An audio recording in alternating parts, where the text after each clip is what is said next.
Welcome to Healing with Her, the podcast where women in medicine share bold and honest conversations from the front lines of healthcare. Step into the world of Black women medical professionals as they unpack the power of healing, the weight of care, and the beauty of showing up whole. Welcome to Healing with Her, the podcast where women in medicine share bold, honest, and healing conversations from the front lines of healthcare. I'm your host, Dr. Julie Sosa, and I'm thrilled you're here.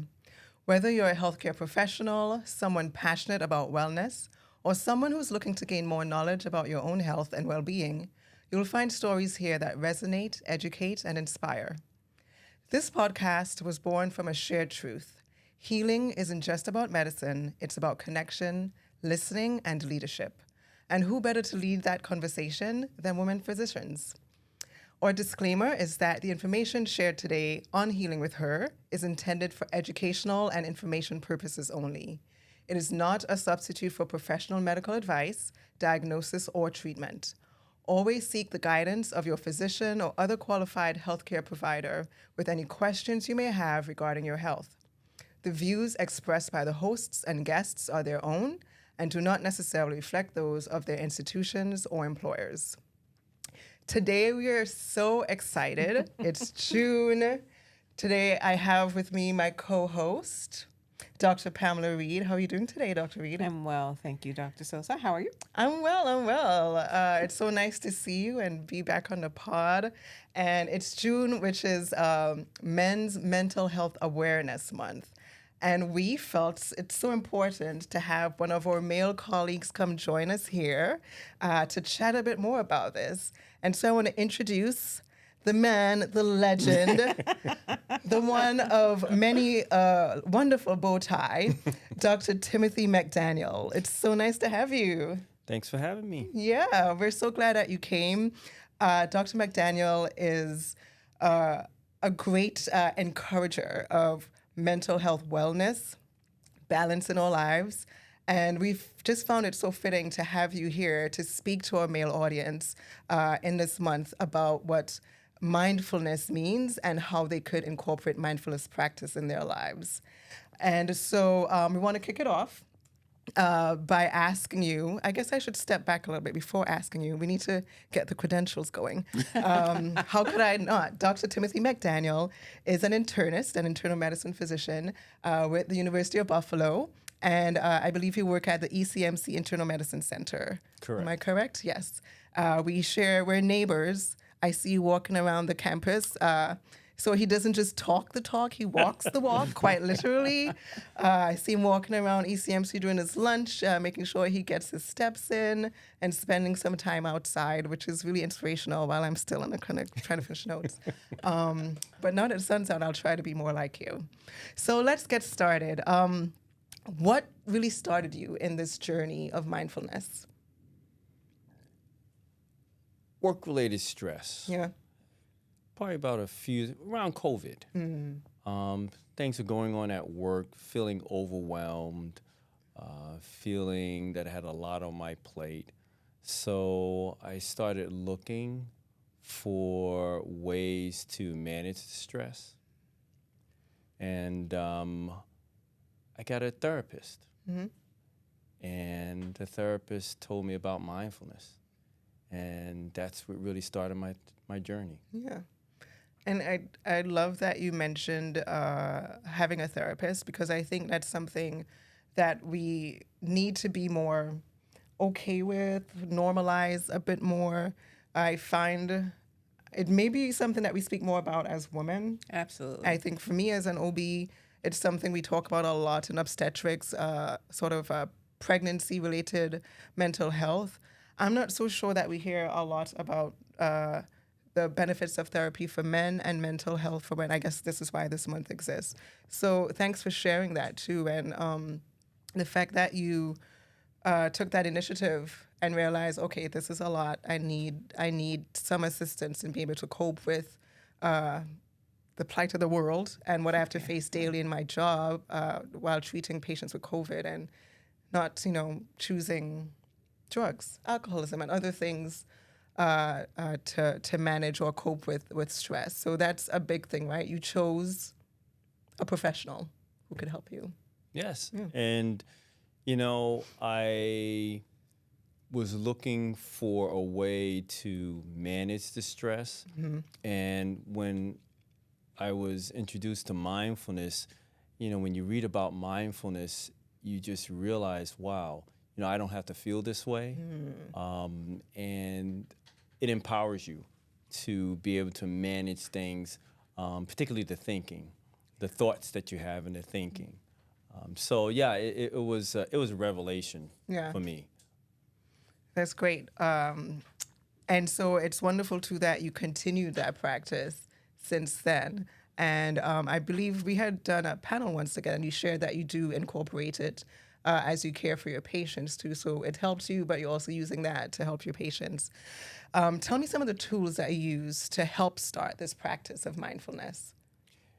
And the thing is that you're absolutely right. It's a practice. And it's nothing that you can do for a week and say, okay, I've mastered it, I can stop. It's really a daily practice. For me, when I wake up in the morning, I do a self-check. Like when people check the weather to see if you need a coat, an umbrella, I do an internal check. I just say, how am I feeling? You don't just check your email? Before I check my email. So I do an internal check. How am I feeling? I may say I'm feeling relaxed. I'm feeling happy, excited. I may say I'm feeling stressed, anxious. And just that awareness helps me to understand, my feelings, my emotions, and my thoughts. That's really groundbreaking to me. that you're checking in with yourself first thing. And I said the email thing, honestly, I feel like you get up and okay, start the day. I got to do this. Let me see this thing. Let me see what's happening today, what email I have to catch up on before I get into work. And you're really not saying, okay, what about me? How am I doing? Am I prepared for this day in the sense that am I emotionally prepared for the day? Or am I not feeling well enough that I may need, to be, the awareness of it is one thing, and I may need to do something else about that. And I don't know how many of us do that. Do you? Like to do that check-in. So I'm probably not as good as Dr. McDaniel is in terms of doing that check, but every morning before I do anything else, I read something.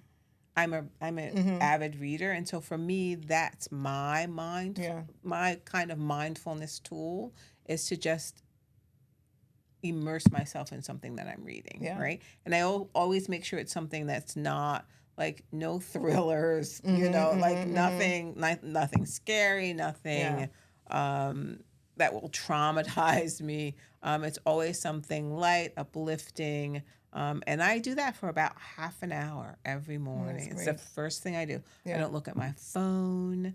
I grab my Kindle and I read something. That's great. That's wonderful. And I think many times you think about mindfulness, you may think of somebody sitting crisscross, hands to their side somewhat, eyes closed, kind of like an Om experience. Is that what it is? Meditation is a good practice because meditation brings you to the present moment, intentional, but not always. I do mindfulness throughout the day. I'll just take a deep breath before I open up an email. I'll take a deep breath just to ground me before I go in the room to see a patient. When I walk, I really try to be mindful. What's going on, my feet on the ground, the sun on my face, as opposed to walking and thinking about what I'm doing next or what I did. So I try to be present in the moment. It was interesting. There was a study that was done that came out that 50% of our waking hours are thinking either in the past or in the future. So we're not even present at all in the present moment. And so I just try to be more mindful. And they call that informal mindfulness, where you're just checking throughout the day as opposed to the meditation. So I do a lot of just throughout the day.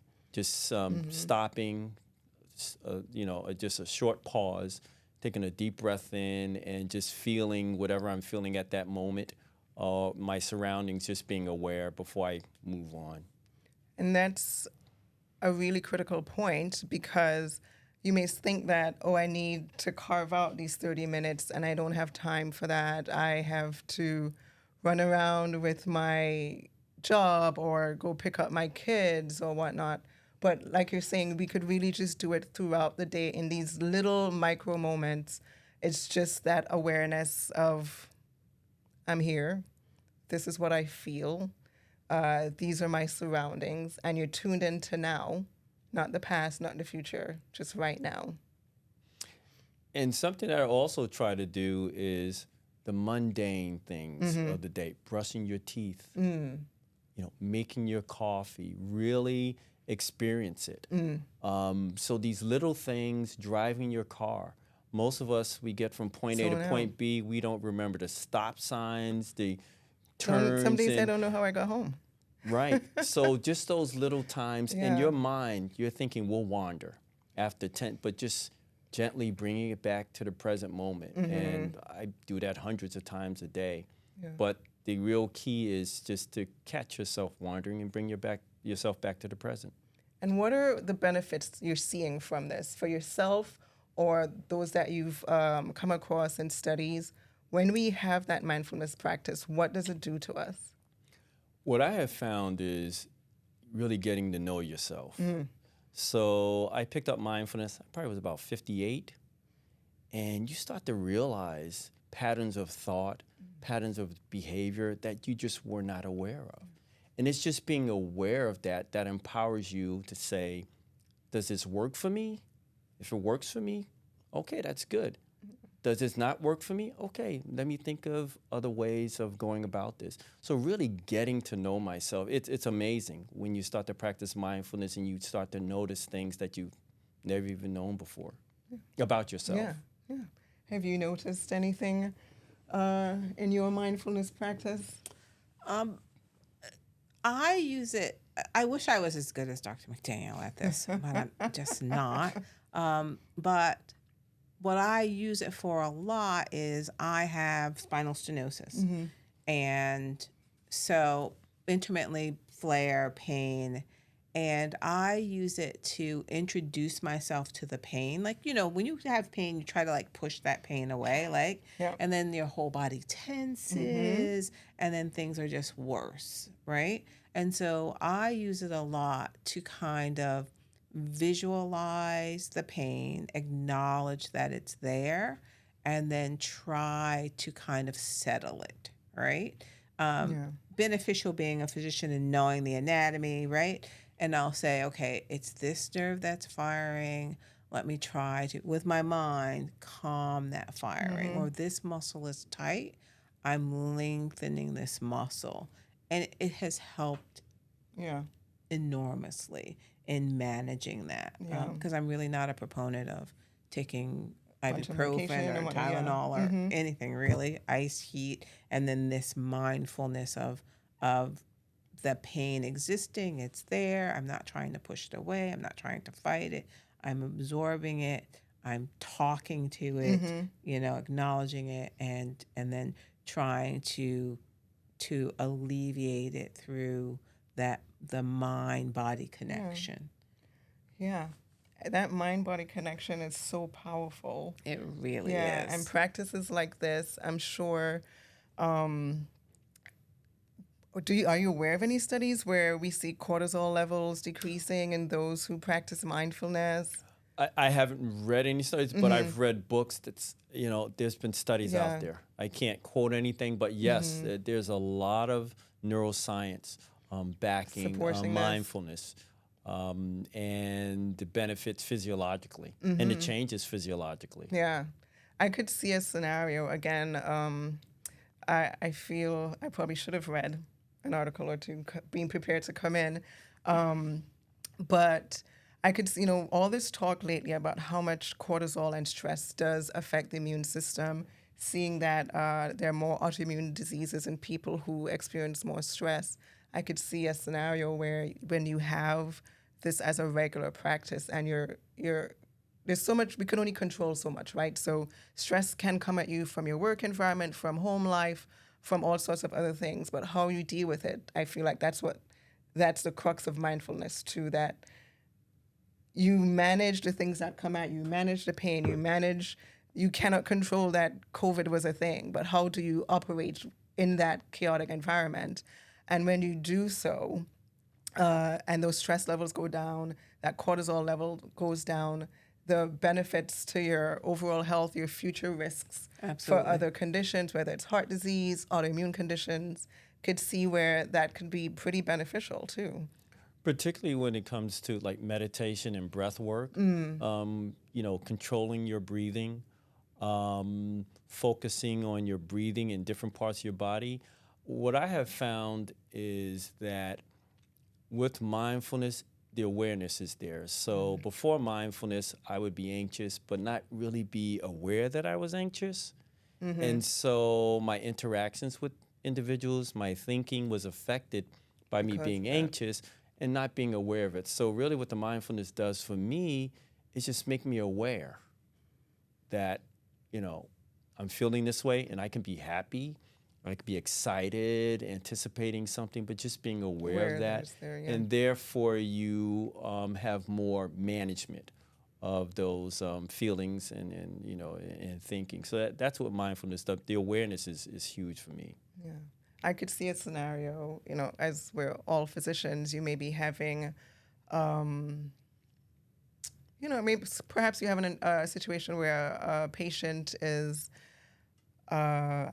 displeased about something that you proposed, and maybe they disagree with your management or so. And in that moment, you being just reflective and aware that, okay, I'm not necessarily responding to, or escalating this scenario.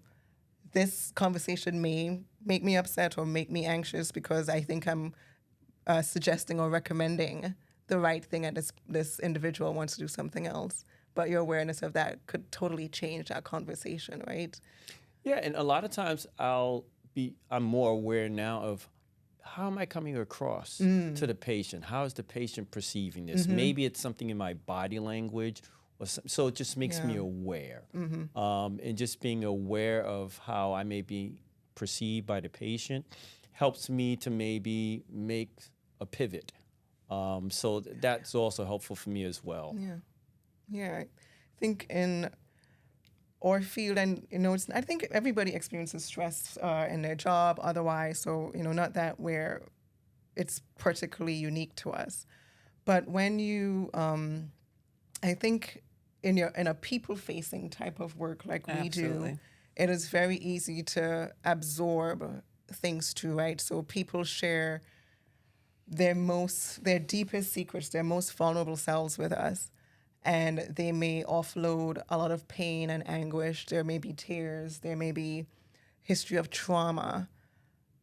How does mindfulness help in that moment where you can still be there for your patient? You can still help them in their health care without bringing all of that home to your family, to other people in your life? How does mindfulness help you with that? Understanding that these emotions can affect you. Because scenario, you may have a patient who's not happy with your care for various reasons, and that may stress you out. Before mindfulness, I may take that stress throughout the day. Now when I check in, how are you feeling? Oh, I'm feeling stressed. Oh, I'm feeling, disappointed, or I'm feeling whatever. And just being aware of that, it's hard to understand unless you start practicing. It's just a calm that just comes from it. Yeah, because then you can you can almost step back from that emotion, and the emotion is over there, and you're over here. You're still having those thoughts. You're still having those emotions or the thinking that's going on, but it's almost like you're an observer. And it's not, don't think that way, don't have those thoughts, don't feel that way. It's just acknowledging it and just stepping back and letting those emotions and feelings continue. but you can actually step back and be more of an observer than being caught up. Yeah, totally in it. enveloped in it. I love that you talk about the fact that you don't have to suppress the feeling or the emotion that you're experiencing. I think that's important too, because I think you might think that, this sort of meditative mindfulness life is almost like this toxic positivity, right? Where, Right, nothing in the world bothers me. Right. Nothing gets under my skin. Everything is fine. All things work out for good. And I think you're saying it's not that. Correct. So I tell people all the time, particularly with mindfulness, I said anxiety is there for a reason. It's your body telling you that there's something important that you need to address. If you're walking down a street and it's desolate and it's dark and you hear footsteps behind you, you need to have anxiety. So anxiety is not bad. Yeah. We like to label things. This is good. This is bad. It's your body telling you that something is going on. Hey, let's address it. Be aware of that and let's address it. So absolutely, you're not walking around with your head in a cloud thinking everything is Fine, it's fine. Or I'm wrong, No, like something's no. wrong, the fact that I'm upset. Something's Correct. wrong, and the fact that I'm sad. No, that's okay. Absolutely. And that distance you put between it, again, I just have this sort of visual of you stepping back, that it's no longer just in you, it's over there, I'm here. And I see it there, Yes. and I continue. It's really powerful. And how have you incorporated this into your care of your patients? So I think it gives me a broader perspective of meeting people where they are, because we all have people come from different walks of life, people we probably never would have even had a conversation with if we weren't physicians. And so I think it's given me more of a sense of empathy and understanding of where people are, even though I may disagree with someone. Yeah. But I think the mindfulness makes me aware of my own biases and my own judgments. And just being aware of that allows me to, make sure that I try to operate in a more empathetic way. So I think the mindfulness just makes me aware, just myself. It's really like getting to know yourself. Just getting to know patterns of thoughts, patterns of behavior. Many are good, many are not so helpful. And, you have the option of saying, do I want to continue down this path of thinking or behavior? Or if it's not working for me, maybe I want to, do something else. Yeah. It's just the awareness. And I keep saying the awareness, but that's it's just that awareness. It's like 58 years, of, having, emotions and things, subconsciously and affecting as you navigate through the day. And now it's just being aware. It's like, oh, okay. Yeah. Yeah, I had that interaction with someone, and I'm a ruminator. So if something happens, You're gonna, and now I understand that I'm a ruminator. And when you can just kind of put it over there and say, okay, that's okay to ruminate about this, but it doesn't necessarily affect your moving around for the rest of the day. And it'll come back, like a coat you put back on and you say, okay, you're back. There you are again. There you are again. Yeah. So that's how it's helped me. This is really good. I think I want to start where, if somebody were to start, where do you start? We talked about sort of noticing things throughout the day. Do you think it's something where you absolutely need a professional to guide you through? Are there resources online? So for me, like I said, there's formal meditation and informal meditation. One of the things that I do, I try to meditate, but a lot of times I don't have time to meditate. So the informal meditation, like I said, mundane things throughout the day. When I'm walking from the garage to my office, just paying attention. Sometimes I'll play games, let me see everything that's red, just to keep me in the present moment, or feel my feet, or listen to my shoes on the tile. So, I mean, I did go to a professional. So I think if you have the opportunity, I think that's great. There's a lot of information out about mindfulness. And by the way, mindfulness is just repackaged.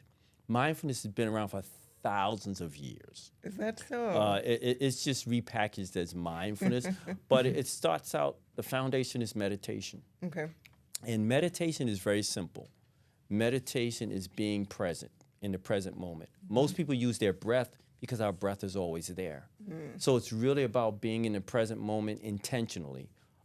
We all have mindfulness. There may be some times when you're reading a book or you're watching a movie or you're listening to music where you really notice the vocals, the instruments. The difference between that is doing it on purpose, doing it intentionally. But we're all in and out of mindfulness throughout the day. You're a surgeon. So when you're doing surgery, you're laser focused. They go to flow state. Absolutely, and intentional. So we all do it from time to time throughout the day, but being more intentional about it is really the key. But I started with, my therapist turned me on to mindfulness, so that's why I started. And then for your patients, do you recommend mindfulness to them for any particular reasons, particular, I hate the word disease process, but any particular conditions that you think might be helpful to them? Mindfulness has really been shown to be very effective in anxiety and depression as a tool to use mindfulness. A lot of mindfulness has been looked at for anxiety and managing anxiety. And I tell my patients, there's no cure for anxiety. Anxiety is there for a reason. There's no cure for depression. Not clinical depression where it's chronic and affects your quality of life on a day-to-day basis. That's completely different. But you're supposed to be sad from time to time. Yeah. There's supposed to be disappointment. Those things are your body telling you something happened, something important to you. So one of the points that you brought up is that you're supposed to have these emotions. And mindfulness and meditation isn't about just going around skipping, around. I don't feel sad anymore. Right, I don't feel sad anymore. No, it's that's not what mindfulness. It's really about awareness. And when you become aware of your thoughts and your thinking and your emotions, it just gives you more control of, in terms of empowering you to take more charge. Because a lot of times we do things, say things, and we don't know why. Why did I do that? Say that. Oh, probably because I just had an argument with my boss or whatever. So then you go and you kick the garbage can or whatever, and you don't realize that it's taken over. Yeah. And it's really just coming back to the present moment and say, oh, okay, I see. I'm still angry, but at least now I'm aware that I'm angry. Because a lot of times we'll do things, we'll say, why did I do that? Yeah. I like that. You don't know you're in control of the situation. The situation isn't controlling you. You're not just responding to something that occurred to you. You see, this is how I feel, and I could make the choice about how I proceed with it or not. Yeah. This is such a good conversation. I could keep going.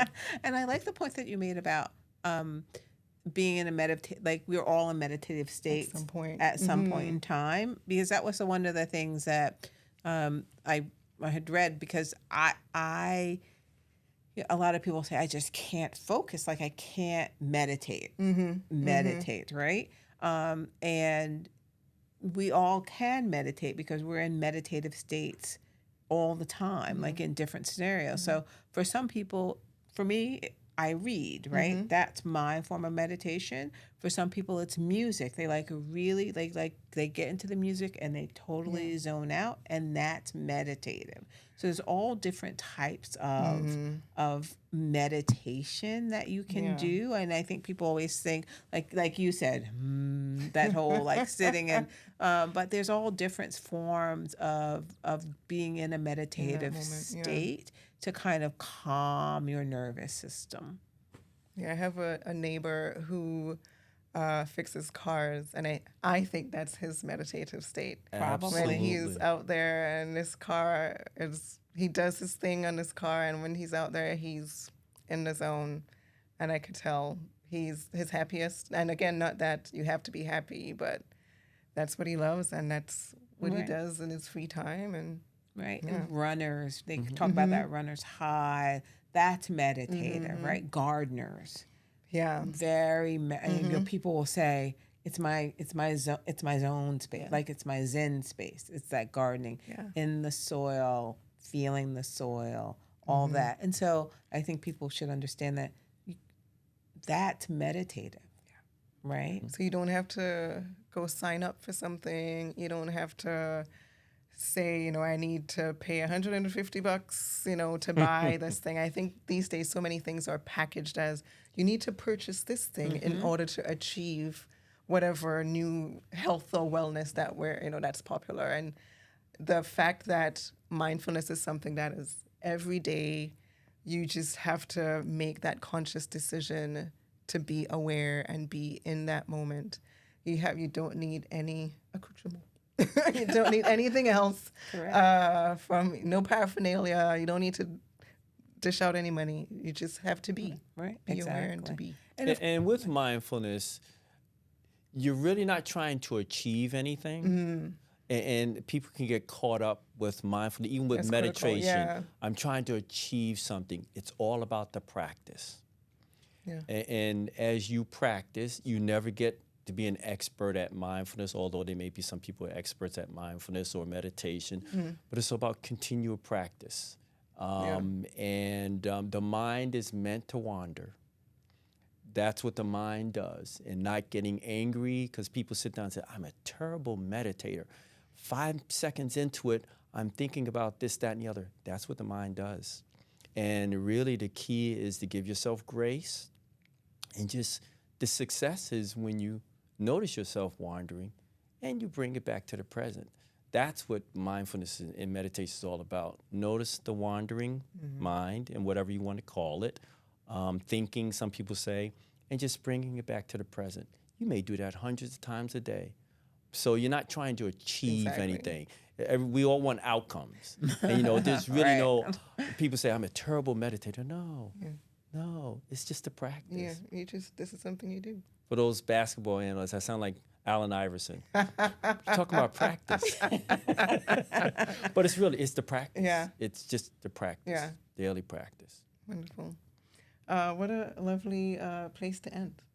Absolutely. We, again, thank you so much, Dr. Timothy McDaniel, for being here with us and being joined by your lovely wife, Dr. Pamela Reed, my co-host today. This is Healing with Her. And just so you're aware, again, the information shared today on Healing with Her is intended for educational and informational purposes only. It is not a substitute for professional medical advice, diagnosis, or treatment. Always seek the advice of your physician or other health care provider with any questions you may have regarding your health. The views expressed by the hosts and/or guests are their own and do not necessarily reflect those of their institutions or employers. Thanks again for joining us, and we will see you on our next episode on Juneteenth.